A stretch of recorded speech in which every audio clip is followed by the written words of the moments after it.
the Ukrainian military commenced an attack on the town of Slavjansk in Donetsk region of eastern Ukraine at 4:30 in the morning on Friday.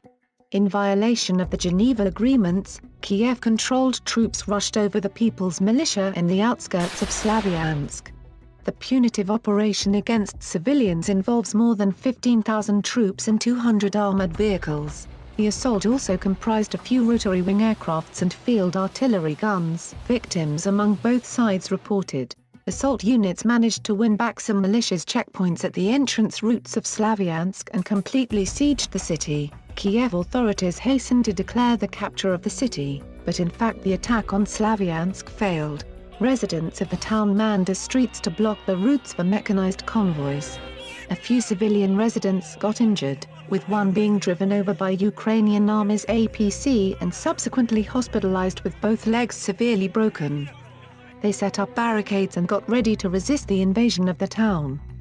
The rebels also succeeded in shooting down 3 Ukrainian Air Force assault helicopters approached freedom-fighting Slavjansk within the enforcement measures of Kiev. Self-defenders also saved a life of wounded gunship pilot who was abandoned his mates and commanders at a crash site.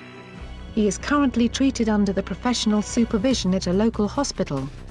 According to the defenders of the city, pure and fluent English is frequently heard on the walkie-talkie radio transitions of the Ukrainian servicemen sieging the city, which is a clue to the presence of America's Greystone and Special Services operatives and advisors in the close vicinity of Slavjansk.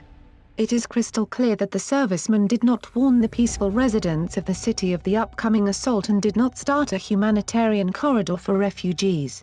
The sooner fiasco of the offensive can be explained by obvious reluctance of the Ukrainian military to obey to the criminal directives of illegitimate authorities in Kiev and fire at their fellow country mates. Great number of entire units, their officer and soldiers have been taking the side of the rebels or refusing to observe anti-human orders coming from Kiev.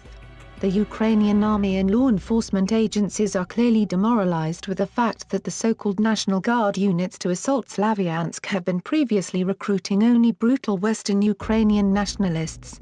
Slavjansk residents hope that the international community will not allow the authorities in Kiev to use military force and will hear their demands. The rebels insist on the observance of human rights and demand to protect them from the terror of the nationalist organizations and ethnic cleansing, giving them the right to democratically elect the regional authorities and use Russian freely. These requirements unite all regions of the southeast of Ukraine, the majority of their population being ethnic Russians.